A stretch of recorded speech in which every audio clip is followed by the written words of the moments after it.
Assalamualaikum warahmatullahi wabarakatuh. Innal hamdalillah nahmaduhu wa nasta'inuhu wa nastaghfiruh wa na'udzu billahi min syururi anfusina wa min sayyiati a'malina. May yahdihillahu fala mudhillalah wa may yudlil fala hadiyalah. Wa asyhadu an la ilaha illallah wahdahu la syarikalah wa asyhadu anna Muhammadan abduhu wa rasuluh. Ya ayyuhalladzina amanu taqullaha haqqa tuqatih wa la tamutunna illa wa antum muslimun. Ya ayyuhan nasu taqu rabbakumul ladzi khalaqakum min nafsin wahidah wa khalaqa minha zawjaha wa batha minhuma rijalan katsiran wa nisaa'a wattaqullaha alladzi tasaaluna bihi wal arham innallaha kana 'alaikum raqiba. Ya ayyuhalladzina amanu taqullaha wa qulu qawlan sadida yuslih lakum a'malakum wa yaghfir lakum dhunubakum wa may yuti'illaha wa rasulahu faqad faza fawzan 'azima. Amma ba'du fa inna asdaqal hadits kitabullah wa khairal huda huda Muhammadin sallallahu alaihi wa alihi wasallam wa syarral umuri muhdatsatuha wa kullu muhdatsatin bid'ah wa kullu bid'atin dhalalah wa kullu dhalalatin finnar wa ba'du. Alhamdulillah, ma'asyiral ikhwa wal akhwat fid din rahimakumullah. Ikhwatal Islam, ma'asyiral muslimin, para pemerhati Roja TV dan Radio Roja. Baik itu Radio Roja Cilengsi maupun Radio Roja Bogor. Juga Radio Roja Kendari di frekuensi 95.1 FM rahimakumullah. Alhamdulillah, kita bersyukur kepada Allah Subhanahu wa taala atas semua limpahan nikmat dan karunia-Nya. Di pagi hari ini kita dipertemukan kembali di dalam majelis ilmu yang mulia untuk kita membahas keutamaan dan kemuliaan ilmu. Dari lanjutan kajian kita membahas penjelasan dari Imam Ibnu Qayyim al-Jauziyah rahimahullah taala dalam kitab beliau Miftahu dari Sa'adah di bagian pembahasan al-ilmu fadluhu wa syarafuhu. Ilmu, keutamaan dan kemuliaannya. Jadi kita masih membahas lanjutan dari segi-segi keutamaan ilmu yang beliau bawakan di dalam kitab tersebut. Sekarang kita masuk di al-wajhur rabi' wal arba'un. Segi keutamaan atau kemuliaan ilmu yang ke-44. Baik. Al-Imam Ibnu Qayyim rahimahullah taala berkata, Ma thabata fi sahihil Bukhari min hadithi Uthman bin Affan radhiyallahu anhu anin Nabi sallallahu alaihi wasallam annahu qala. Dalam hadis yang sahih yang diriwayatkan oleh Imam Bukhari dalam Sahih Bukhari dari sahabat yang mulia Uthman ibn Affan radhiyallahu taala anhu bahwa Nabi Muhammad sallallahu alaihi wasallam bersabda, khairukum man ta'allamal Qur'ana wa 'allamahu. Sebaik-baik kalian adalah orang yang mempelajari Al-Quran dan mengajarkannya. Jelas, mempelajari Al-Quran adalah sumber ilmu yang bermanfaat. Disifati dalam hadis ini sebagai sebaik-baik kamu. Ini menunjukkan keutamaan dan kemuliaan menuntut ilmu agama. Karena Al-Quran adalah tentu sumber utama ilmu agama. Ya. Beliau ingatkan di sini, Ibnu Qayyim rahimahullah taala berkata, wa ta'allumul Qur'ani wa ta'limuhu yatanawalu ta'alluma hurufihi wa ta'limaha wa ta'alluma ma'anihi wa ta'limaha. Yang dimaksud dengan mempelajari Al-Quran dan mengajarkannya di sini tentu mencakup mempelajari huruf-hurufnya, mengajarkan dan mempelajari huruf-hurufnya, juga mengajarkan dan mempelajari kandungan maknanya. Jadi bukan cuma belajar hurufnya ya, ini ketika dibahas hadis ini, ada sebagian orang yang hanya mengartikan, oh orang menghafal Al-Quran, oh orang yang bagus bacaannya ketika membaca Al-Quran. Betul, ini termasuk. Tapi ada cakupan yang bahkan lebih penting, yaitu memahami kandungan maknanya. Inilah mempelajari Al-Quran yang sesungguhnya. Mempelajari tafsirnya, mempelajari bagaimana para ulama salaf dalam memahaminya. Baik. Kata beliau, jadi mencakup dua hal, mempelajari dan mengajarkan huruf-hurufnya, ya, lafadznya, juga mempelajari dan mengajarkan kandungan maknanya. Kata beliau, wa huwa asyrafu kismai ta'allumihi wa ta'limihi. Dan mempelajari kandungan makna, memahami kandungan Al-Quran untuk kita bisa merenungkan kandungan maknanya, ini adalah yang paling utama di antara dua macam tadi itu, ya, dua macam mempelajari dan mengajarkan Al-Quran. Jadi pastinya ketika dikatakan sebaik-baik kalian adalah yang mempelajari dan yang mempelajari Al-Quran dan mengajarkannya, mencakup dua hal. Mempelajari huruf-hurufnya, mempelajari cara bacaan yang benar, yang menyangkut lafadznya, menghafal lafadz-lafadznya. Ini satu bagian. Yang kedua, mempelajari kandungan maknanya, mengenal tafsirnya, mengenal cara untuk merenungkannya. Kata beliau, jenis yang kedua ini lebih utama. Inilah yang paling utama di antara dua macam mempelajari dan mengajarkan Al-Quran. Kenapa? Fa innal ma'na huwal maqsud wal lafdhu wasilatun ilaih. Karena memahami makna ini adalah tujuan, ghayah. Sedangkan mempelajari lafadznya ini wasilah. Tentu kita harus membaca Al-Quran dengan benar agar bisa faham. Tentu terpuji orang yang menghafal Al-Quran, ya, karena ini juga merupakan sarana untuk bisa memahami kandungan maknanya. Kan sudah kita bahas berkali-kali, Al-Quran diturunkan tujuannya agar bisa diambil faedah kandungan isinya, agar bisa menjadi sebab perbaikan hati kita, obat penyakit hati kita, menumbuhkan iman di hati kita.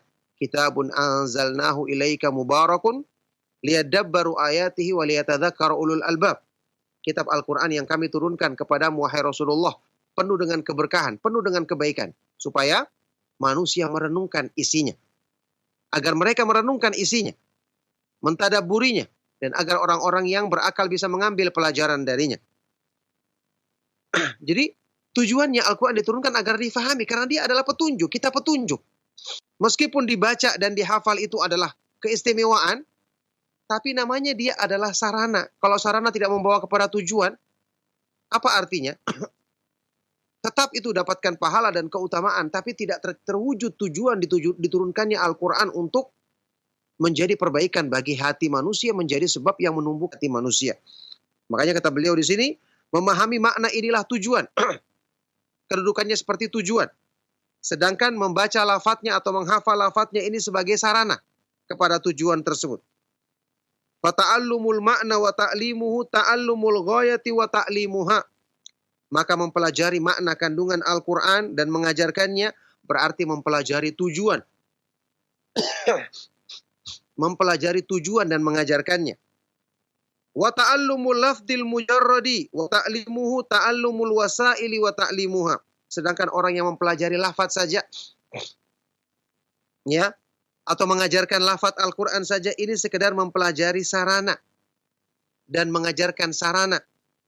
Wa bainahuma kama bainal ghayati wal wasail. Sementara perbandingan antara keduanya adalah seperti kedudukan antara al-ghayat, tujuan dan sarana. Tujuan dan sarana. Kita ketahui, ya, sarana itu bisa jadi hukumnya dalam Islam sama dengan tujuan. Lil wasaili hukmul ghayat. Kaidah yang terkenal di dalam fikih, ya. Sarana itu memiliki hukum seperti tujuan. Seperti tujuan. Artinya, kalau tujuan itu wajib, maka sarana untuk bisa mencapai tujuan tersebut jadi wajib. Cuma yang jadi masalah di sini, banyak sebagian, beberapa orang, ya, banyak di antara kaum muslimin ketika belajar Al-Quran, dia tidak pikirkan tujuan. Hanya memperindah sarana saja.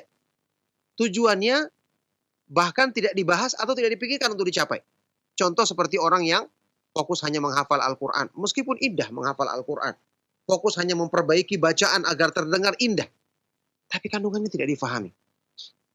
Sehingga yang seperti ini, tentu, ya, sarana yang sangat sedikit manfaatnya. Karena tidak membawa kepada tujuan inti, tujuan utama. Itu sebabnya kita pernah ulang berkali-kali, sebagian ulama salaf ada yang mengatakan, Rubba qari'in lil Qur'ani wal Qur'anu yal'anu. Berapa banyak orang yang membaca Al-Quran, tapi Al-Quran justru melaknat dia. Kita masih ingat hadis tentang Khawarij, ya, kelompok pertama yang menyimpang di umat ini, yang sampai disebutkan ancaman yang keras bagi mereka, padahal mereka masih termasuk kaum muslimin. Di dalam sebuah hadis yang sahih riwayat Imam Muslim dari Ali bin Abi Thalib radhiyallahu taala anhu, Rasulullah SAW menyebutkan mereka ini rajin membaca Al-Quran, tapi yaqra'una al-Qur'ana la yujawizu hanajihum. Mereka membaca Al-Quran tapi tidak melampaui tenggorokannya, tidak masuk ke hatinya, tidak direnungkan kandungan maknanya, karena mereka tidak mempelajari maknanya berdasarkan apa yang dipahami oleh para sahabat radhiyallahu taala anhum ajma'in. Nah, jadi ini keutamaan dan kemuliaan Al-Quran, mempelajarinya dengan benar menjadikan seseorang itu ya meraih kedudukan yang paling utama di kalangan kaum muslimin. Taib al-wajhul khamis wal arba'un, segi yang berikutnya, segi yang ke-45. Talabul ilmi hatta al-mamat, menuntut ilmu sampai meninggal dunia. Ini kita akan baca pernyataan dari para ulama salaf yang mereka itu menjadikan kematian seseorang dalam keadaan menuntut ilmu ini termasuk kematian yang mereka idamkan. Ini termasuk meninggal di atas kebaikan yang merupakan ciri-ciri orang yang mendapatkan husnul khatimah, mati di atas kebaikan. Baik.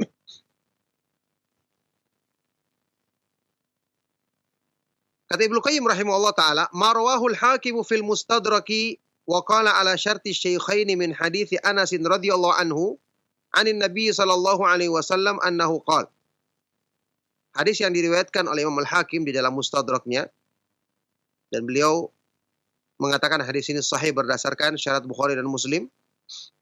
Ya, dalam hadis ini sebenarnya ada kelemahan, akan tetapi hadis ini punya banyak jalur, punya banyak pendukung yang menguatkannya, menjadikannya sahih. Ya.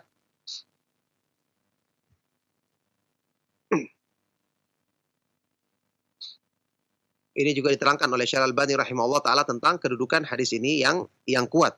Baik. Dari Anas bin Malik radhiyallahu taala anhu, dari Nabi sallallahu alaihi wasallam, beliau bersabda, "Manhumani la yushba'ani. Manhumun fil ilmi la yushba'u minhu wa manhumun fid dunya la yushba'u minhu." Ada dua kegemaran, ada dua kesenangan, ya, kegemaran yang tidak pernah menjadikan orang itu merasa puas atau kenyang. Pertama, kegemaran menuntut ilmu, tidak akan pernah orang puas darinya. Yang kedua, kegemaran mencari dunia, tidak akan pernah orang puas darinya. Jadi, orang yang menuntut ilmu, dia tidak akan pernah puas, dia tidak akan pernah bosan. Tidak akan pernah ingin berhenti kalau benar-benar dia adalah orang yang mencintai ilmu dari dalam hatinya. Sebagaimana orang yang menuntut dunia atau berambisi mengejar dunia, dia tidak akan pernah puas. Dia sudah dapatkan harta, dia akan cari kedudukan, dapat kedudukan, dia ingin lagi meningkat kedudukannya, dan seterusnya. Ini pernyataan dari Nabi SAW. Tentu bagi ilmu, kegemaran dalam ilmu adalah pujian. Ya, makanya ini menunjukkan kepada kita bahwa menuntut ilmu adalah merupakan kegemaran yang berhubungan dengan iman di hati seorang hamba. Diterangkan oleh Imam Ibnu Qayyim rahimahullah taala hadis ini.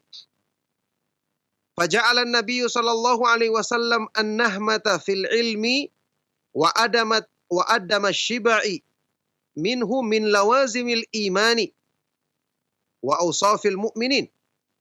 Dalam hadis ini Nabi sallallahu alaihi wasallam menjadikan kegemaran dalam menuntut ilmu dan tidak pernah merasa cukup, tidak pernah merasa puas atau tidak merasa cukup darinya. Ini adalah termasuk konsekuensi iman dan termasuk ciri atau sifatnya orang-orang yang beriman. Wa hadza la yazalu da'bal mu'mini hatta dukhulihil jannah. Yang ini merupakan kegiatan yang selalu dilakukan oleh orang yang beriman sampai dia meninggal dunia, saya masuk ke dalam surga. Ya, lihat contohnya dari para ulama salaf. Walihadza kana a'immatul islami idza qila li ahadihim ila mata tatlubul ilma fayaqul ilal mamat. Oleh karena itu, para imam kaum muslimin, ya, para ulama kita, kalau disebutkan, ditanyakan kepada salah seorang di antara mereka, sampai kapan kamu menuntut ilmu? Maka dia akan menjawab, sampai saya meninggal dunia, sampai mati. Kita lihat contohnya. Qala Nu'aim ibnu Hammad, sami'tu Abdullah ibn al-Mubarak radhiyallahu anhu yaqul wa qad abahu qaumun fi kathrati talabihi lil hadits faqalu lahu ila mata tasma' qala ila al mamat. Ya, dibawakan di sini riwayat dari Nuaim ibnu Hammad bahwa dia mendengar Imam Abdullah ibnu Mubarak al-Marwazi, imam besar ahlu sunnah, penghafal hadis dari kalangan tabi'ut tabi'in, salah satu yang digelari sebagai Amirul Mukminin fil hadis, ya, pemimpin kaum mukminin dalam masalah hadis Rasulullah Shallallahu Alaihi Wasallam. Abdullah ibnu Mubarak al-Marwazi ini, ya, beliau ini, ya, ketika dicela oleh sebagian orang karena terlalu sering menuntut ilmu hadis, terlalu sering belajar ilmu agama, menuntut ilmu sunnah, mereka berkata kepadanya, ila mata tasma', sampai kapan kamu akan terus mendengarkan hadis? Qala, maka beliau berkata, ilal mamat, sampai saya meninggal dunia. Sampai saya meninggal dunia. Jadi tidak ada berhentinya dalam hidup ini menuntut ilmu. Karena ini adalah kegembaran yang tidak pernah membuat orang yang beriman itu merasa cukup. Dia ingin selalu menambah. Sudah kita baca kemarin ayat Al-Quran yang menunjukkan kemuliaan ilmu. Karena Allah memerintahkan Nabi SAW untuk berdoa kepadanya meminta tambahan ilmu. Wa qur rabbi zidni ilmah. Dan katakanlah, wahai Rabbku, tambahkanlah ilmu bagiku. Karena ini adalah sesuatu yang tidak menjadikan orang yang beriman itu tidak pernah merasa cukup. Dia ingin selalu menambahnya. Karena itu menambah kegembiraan atau kesenangan di dalam hatinya. Beliau ini, Imam Abdullah ibn Mubarak, bahkan dinukil di dalam pernyataannya yang lain. Ya, kita pernah baca beberapa tahun yang lalu waktu kita mengkaji kitab Ma'alimu fi Thariqi Talabil Ilmi. Ada athar waktu beliau ditanya tentang menuntut ilmu. Ada yang berkata kepadanya, "Lau bu'itha ba'da mautika madza tasna'?" Seandainya kamu dibangkitkan setelah kematianmu. Kan dia mengatakan ini, saya menuntut ilmu sampai mati. Ya. Ditanyakan, kalau kamu meninggal dunia, dibangkitkan kembali setelah kematianmu, apa yang akan kamu lakukan? Maka beliau mengatakan, atlubul ilma hatta ya'tiyani malakul mauti marratan tsaniyah. Saya akan menuntut ilmu lagi sampai malaikat maut datang mencabut nyawaku untuk kedua kalinya. Para ulama salaf tidak menjadikan kemuliaan dalam urusan agama dikalahkan dengan urusan dunia. Dan menuntut ilmu mereka jadikan sebagai kemuliaan yang paling mereka ingin selalu lakukan dalam hidupnya sampai mati. Bahkan kalau seandainya dibangkitkan lagi setelah kematian. Ini jelas keutamaan dan kemuliaan ilmu agama. Baik. Wa qala Al-Hasan ibnu Mansur Al-Jassas, qultu li Ahmad ibn Hanbal. Li Ahmad ibn Hanbal radhiyallahu anhu, ila mata yaktubu ar-rajulul hadits? Qala ilal maut. Al-Hasan ibn Mansur Al-Jassas berkata, aku pernah bertanya kepada Imam Ahmad bin Hanbal rahimahullah ta'ala, imam besar ahlu sunnah yang tidak asing bagi kita, salah satu ulama mazhab yang terkenal, dan juga termasuk yang digelari Amirul Mukminin fil hadis, pimpinannya kaum mukminin dalam masalah hadis Rasulullah SAW. Ahmad ibn Muhammad ibn Hanbal Asy-Syaibani, Abu Abdillah rahimahullah ta'ala. Al-Hasan ibnu Mansur berkata kepada Imam Ahmad, bertanya, sampai kapankah seseorang itu menulis hadis? Ya, mempelajari ilmu hadis. Maka beliau mengatakan ilal maut, sampai dia mati, sampai dia meninggal dunia. Wa qala Abdullah ibnu Muhammad al-Baghawi, sami'tu Ahmad bin Hanbal radhiyallahu anhu, sami'tu Ahmad bin Hanbal radhiyallahu anhu yaqul, innama atlubul ilma ila an adkhulal qabr. Dari Abdullah bin Muhammad al-Baghawi, dia berkata, aku pernah mendengar Imam Ahmad bin Hanbal rahimahullah ta'ala berkata, aku menuntut ilmu, sungguh aku menuntut ilmu sampai aku masuk ke dalam kubur. Sampai aku masuk ke dalam kubur. Ini cita-cita mereka untuk selalu menuntut ilmu sampai di nafas yang terakhir. Baik. Wa qala Muhammad ibnu Ismail as-Sa'id, kuntu asugu ma'a abi bi Baghdad. Famarra bina Ahmad ibn Hanbal wa huwa ya'du wa na'lahu fi yadayhi fa akhadha abi bi majami'i thawbihi fa qala ya Aba Abdillah ala tastahi ila mata ta'du ma'a haula? Qala ilal maut. Kata Muhammad ibnu Ismail as-Sa'id, ya, aku bekerja sebagai Sa'ig, yakni sebagai pengrajin logam, pengrajin emas atau perak yang menempa emas untuk dibentuk jadi perhiasan begitu, atau logam yang lain. Aku bekerja sebagai pengrajin logam bersama bapakku di Baghdad. Ya, maka satu hari lewat di depan kami Imam Ahmad bin Hambal dalam keadaan beliau sedang berlari, ya, mengejar majelis ilmu. Dan kedua sendalnya dipegang di tangannya. Maka ayahku langsung berdiri dan memegang kerah bajunya dan berkata kepadanya, "Wahai Abu Abdillah, wahai Imam Ahmad, apakah kamu tidak merasa malu? Sudah tua masih lari ke sana kemari. Apa kamu tidak merasa malu? Sampai kapan kamu terus berlari bersama mereka-mereka ini, para penuntut ilmu ini?" Maka beliau berkata, "Ilal maut," sampai saya meninggal dunia. Ya, dia tidak merasa malu. Bahkan dia menjawab dengan tegas tentang kemuliaan ilmu, saya akan lakukan ini sampai saya mati. Berikutnya, waqala Abdullah ibnu Bishr at-Taliqani. Abdullah ibnu Bishr at-Taliqani rahimahullah ta'ala berkata, "Arju an ya'tiyani amru rabbi wal mihbaratu fi yadi. Wal mihbaratu fi yadi. Walam yufariqni al-qalamu wal mihbarah." Abdullah ibnu Bishr at-Taliqani berkata, aku berharap ketika datang keputusan Allah, ya kematian menjemputku, keputusan Allah kepadaku, dalam keadaan al-mihbarah, tinta untuk menulis ilmu, ada di tanganku, ya, dan aku tidak terpisahkan dari pena dan tinta ketika ajal menjemputku. Ini juga pernyataan dari para ulama salaf tentang kemuliaan ilmu, inilah yang kita bawa sampai mati. Karena ini merupakan ibadah yang agung, yang ketika orang meninggal di atasnya berarti dia insya Allah mendapatkan husnul khotimah, mati di atas kebaikan. Wa qala Humaid ibnu Muhammad ibnu Yazid al-Basri. Ya, kemudian Imam Humaid ibnu Muhammad ibnu Yazid al-Basri berkata, "Ja'a ibnu Bistam al-Hafidh yas'aluni anil hadis." Ketika datang Ibnu Bistam, ya, seorang al-hafidz, ulama penghafal hadis, ya. Yas'aluni anil hadis. Dia bertanya kepadaku tentang sebuah hadis Rasulullah SAW.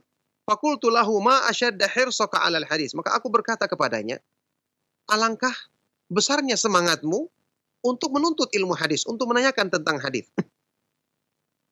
Faqala, maka Ibnu Bistam rahimahullah taala berkata, "Awama uhibbu an akuna fi qitari ali Rasulillah sallallahu alaihi wasallam?" Apakah aku tidak ingin, apakah aku tidak suka untuk nanti termasuk ke dalam iring-iringan rombongan keluarganya Rasulullah sallallahu alaihi wasallam, yakni pada hari kiamat.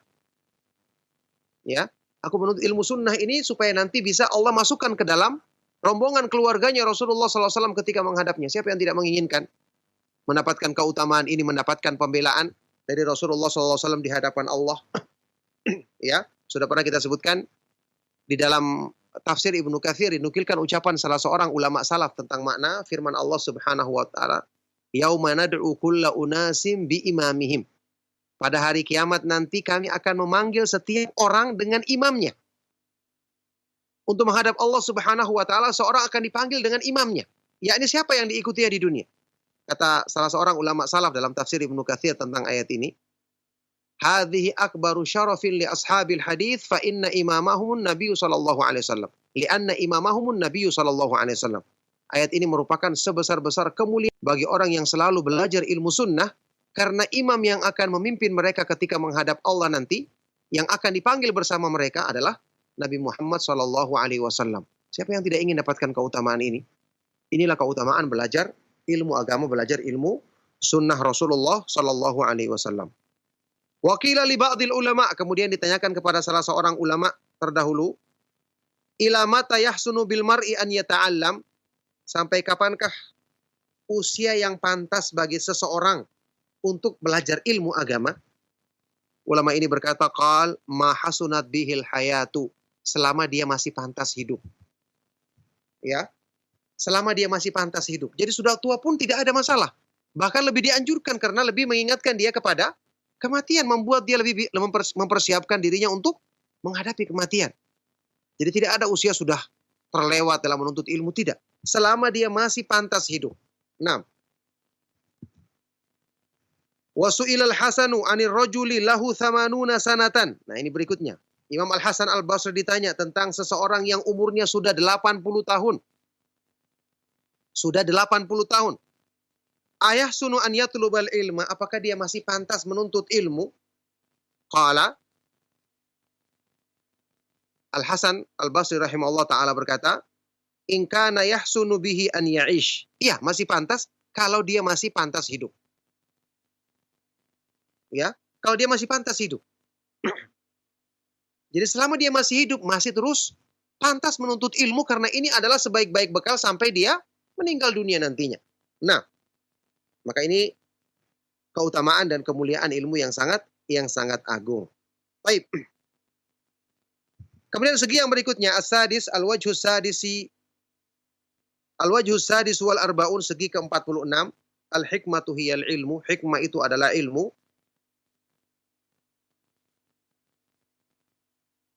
Rawa Ibnu Abi Syaibata an Abi Burdata qala kana yuqal al-hikmatu dhalatul mu'min.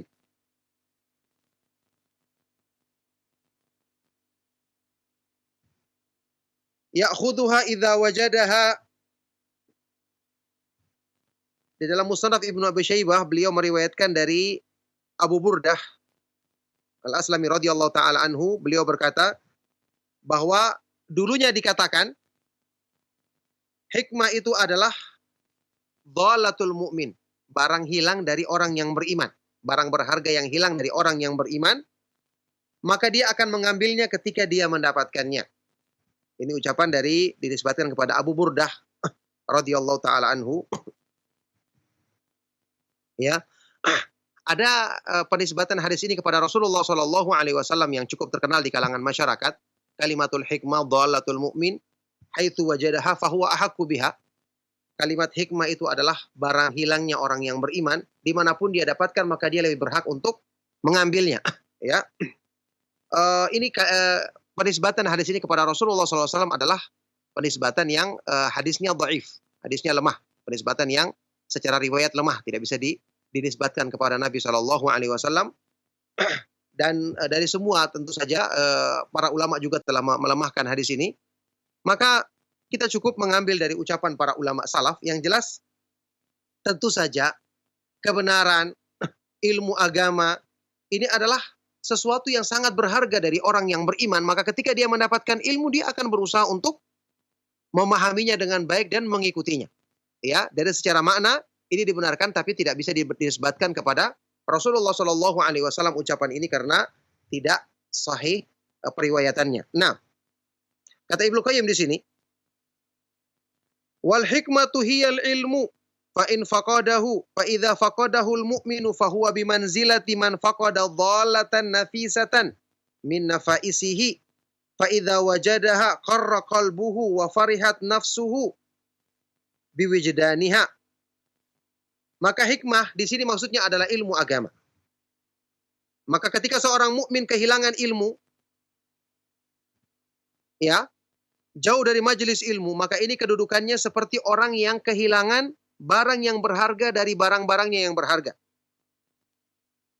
Kalau dia telah mendapatkannya, hatinya baru menjadi tenang, jiwanya akan tentram, gembira ketika mendapatkan barangnya yang berharga itu.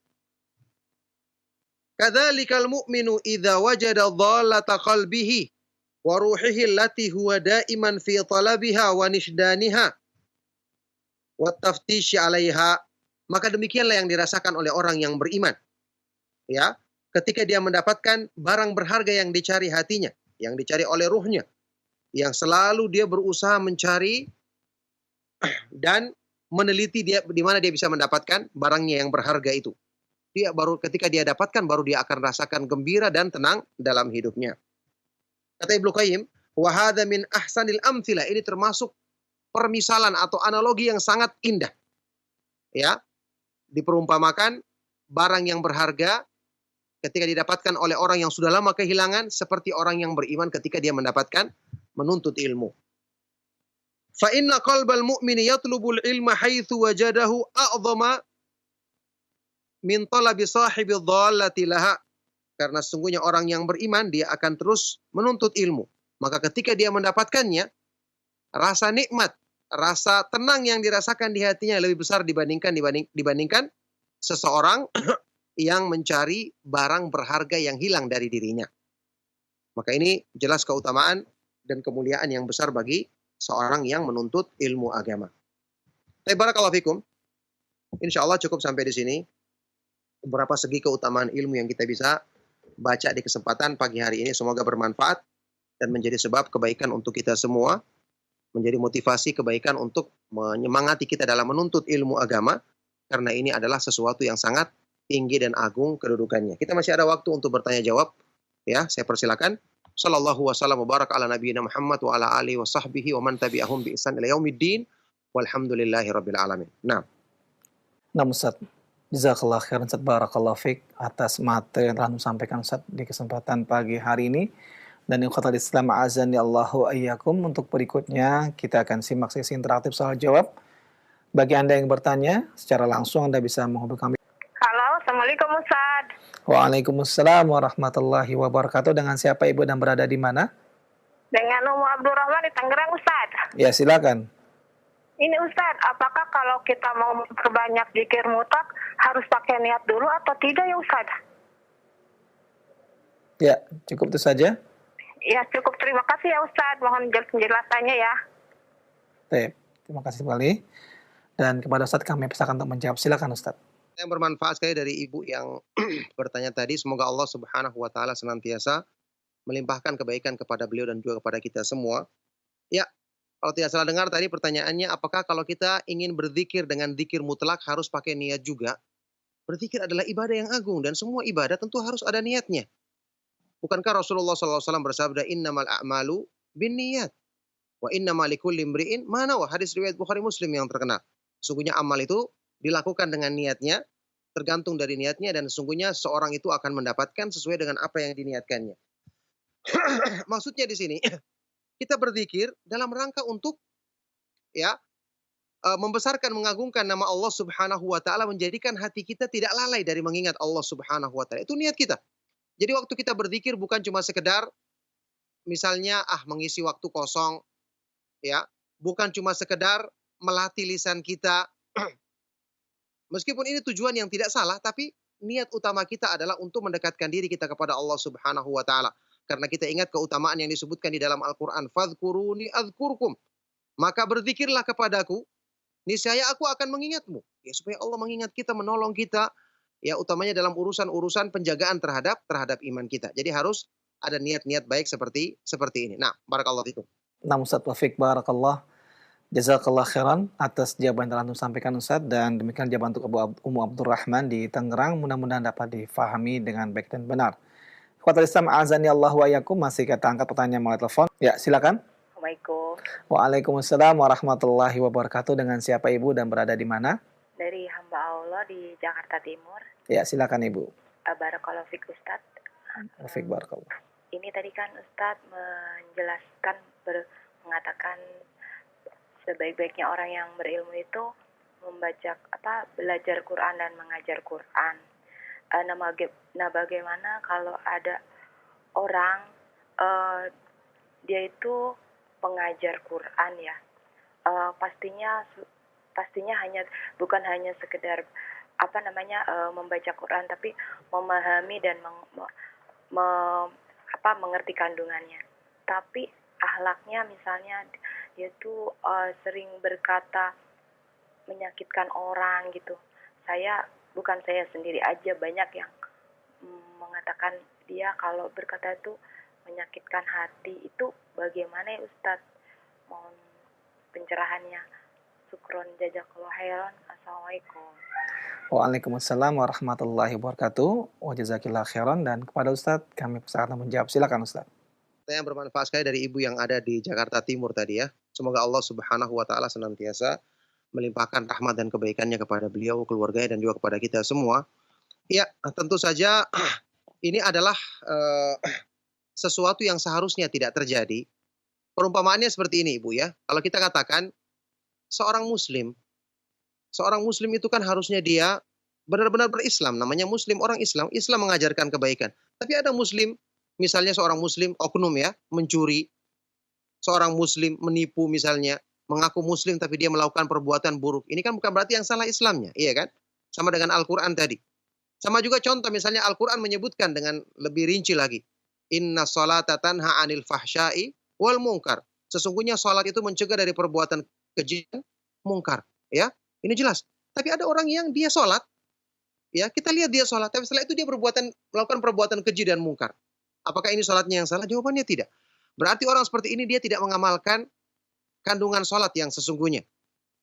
Ya, tidak mengambil petunjuk dari sholat. Sebagaimana orang yang mengaku Islam tadi tidak mengamalkan ajaran Islam yang sesungguhnya. Sama dengan orang yang tadi mengajarkan Al-Quran. Ya, saya ragu sebenarnya kalau dikatakan dia faham kandungan Al-Quran, dari mana dia faham? Kalau dia faham dengan benar, itu akan merubah hatinya menjadi lebih baik. Maka kita katakan orang seperti ini, hendaknya dia menjadikan Al-Quran, harusnya kalau dia betul-betul merenungkan kandungan Al-Quran, itu akan merubah keadaan dirinya.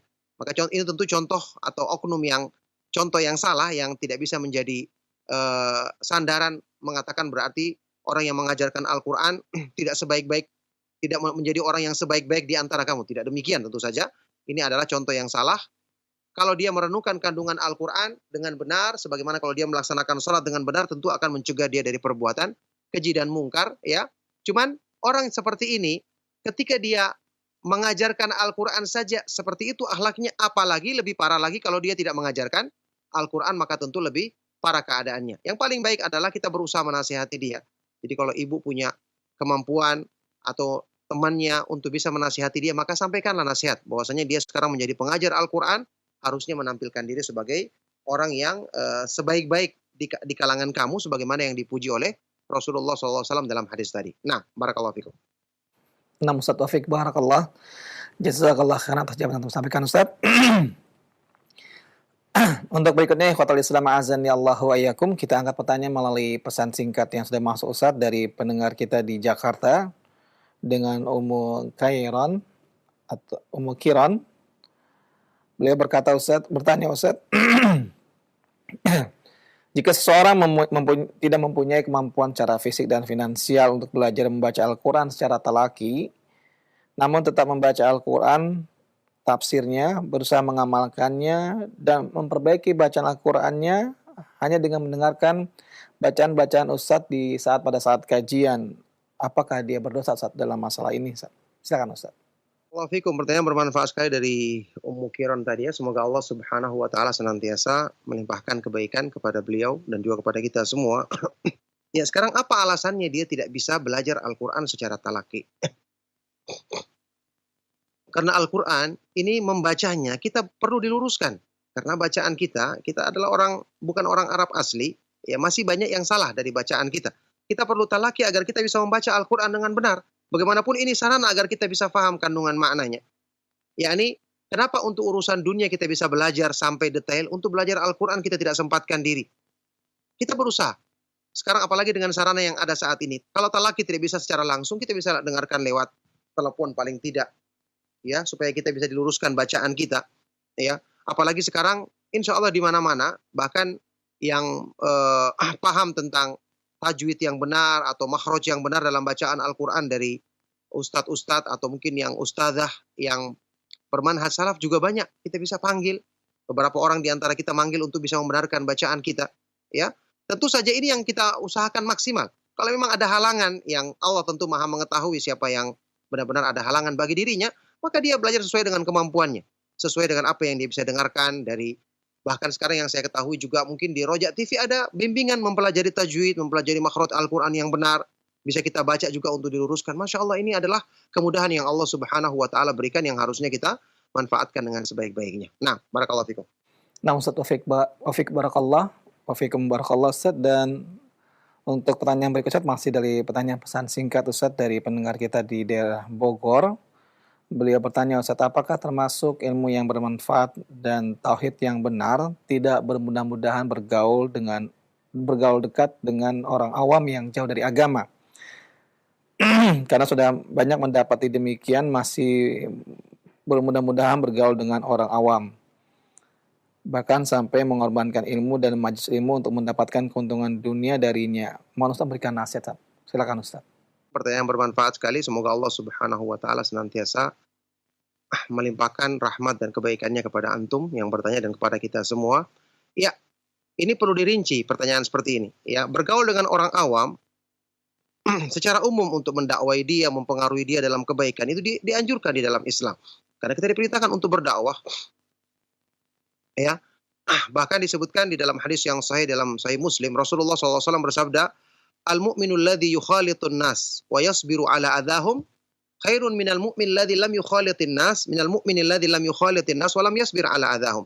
Seorang mukmin yang bergaul dengan manusia, bersabar dengan gangguan mereka, kekurangan mereka, lebih baik daripada seorang mukmin yang dia tidak bergaul dengan manusia dan tidak bersabar dengan gangguan mereka.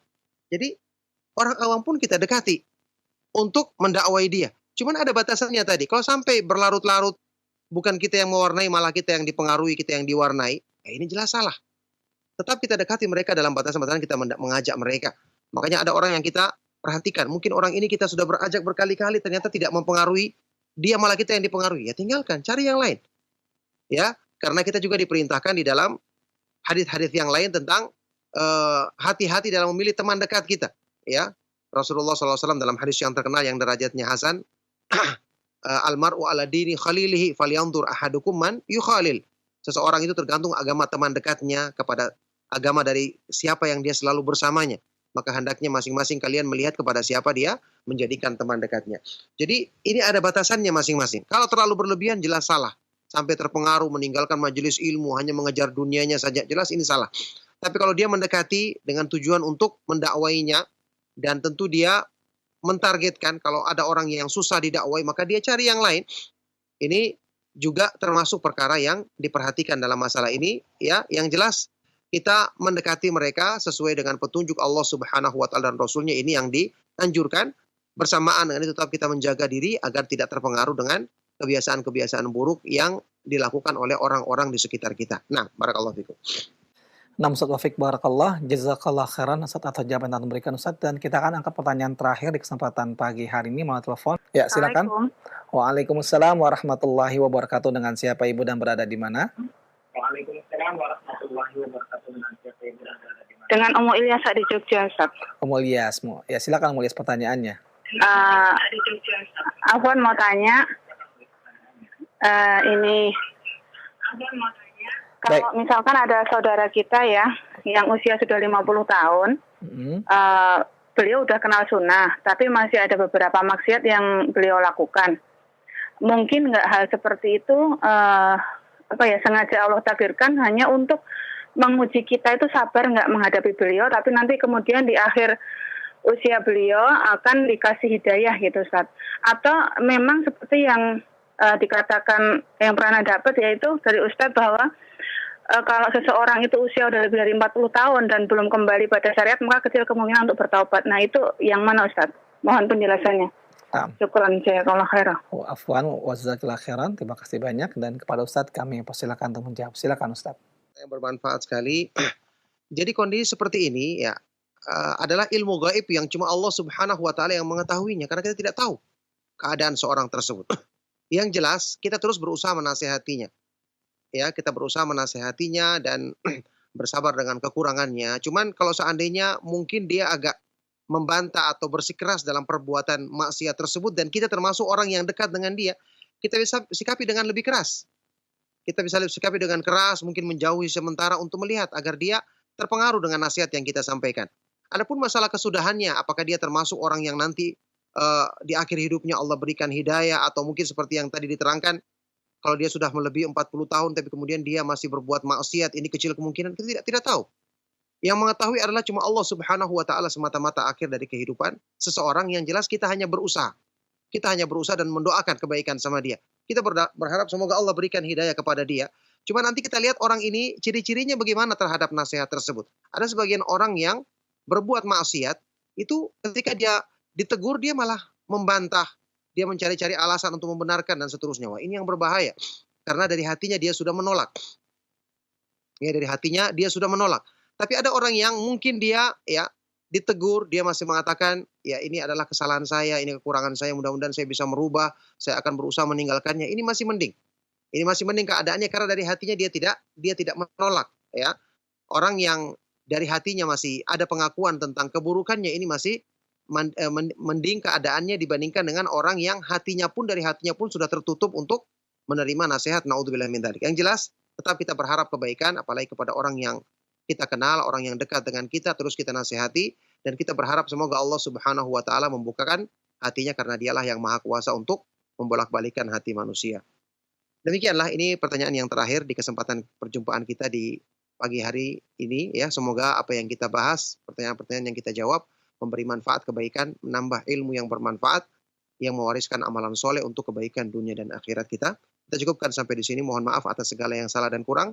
Sallallahu wasallam wa baraka ala nabiyyina Muhammad wa ala alihi wa ashabihi wa man tabi'ahum bi ihsanin ila yaumiddin. Walhamdulillahi rabbil alamin. Subhanakallahumma wa bihamdika asyhadu an la ilaha illa anta astaghfiruka wa atubu ilaik. Wassalamualaikum warahmatullahi wabarakatuh.